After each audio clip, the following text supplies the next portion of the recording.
औज़ुबिल्लाहिमिनश्शैतानिर्रजीम बिस्मिल्लाहिर्रहमानिर्रहीम। गाइस, आज हम आपको बताएंगे कि रबी अव्वल के दिन 10 कौन से ऐसे काम करना चाहिए जिससे हमारे नबी सल्लल्लाहु अलैहि वसल्लम हमसे राज़ी हो जाए, अल्लाह ताला भी हमसे राज़ी हो जाए।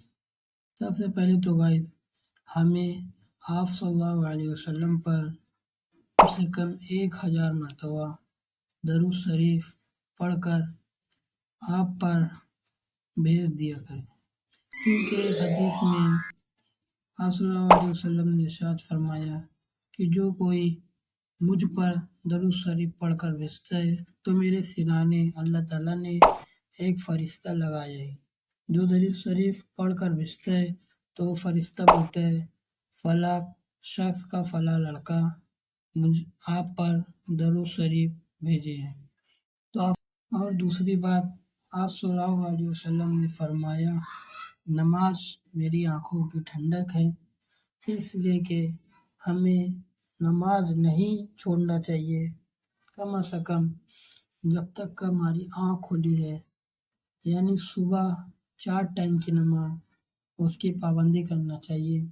और फजर की हम तो बेखबर रहते हैं, लेकिन अल्लाह ताला से दुआ करना चाहिए कि हमें फजर की नमाज पढ़ने की तौफीक अता फरमाए, क्योंकि इसकी फजीलत बहुत बड़ी है फजर नमाज की।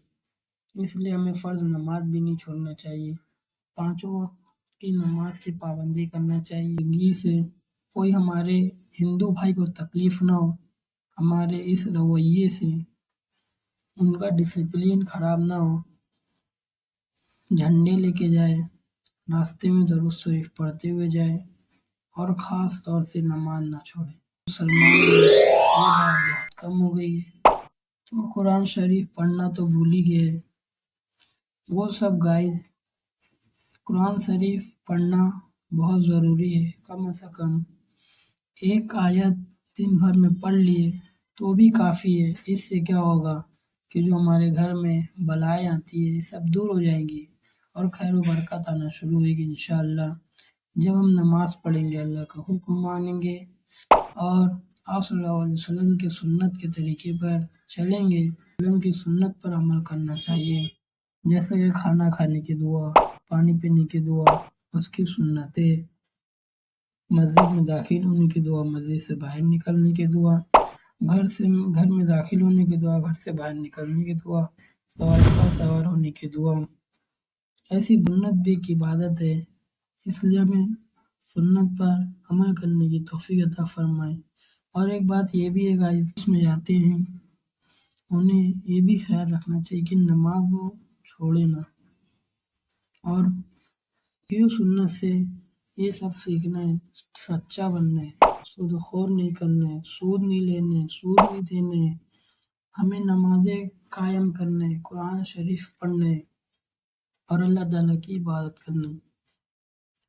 तुम्हें भी तौफीक हो और हमें भी तौफीक हो नमाज पढ़ने की, इसकी दुआ करने। और वो आप सल्लल्लाहु अलैहि वसल्लम को तो मानते थे, लेकिन उनकी नहीं मानते थे। इसलिए गाइस, हमें आप सल्लल्लाहु अलैहि वसल्लम को मानने के साथ साथ उनके मानना होगा, उनके सुन्नतों पर अमल करना होगा, जो बताएं उन पर अमल करना होगा। आमीन।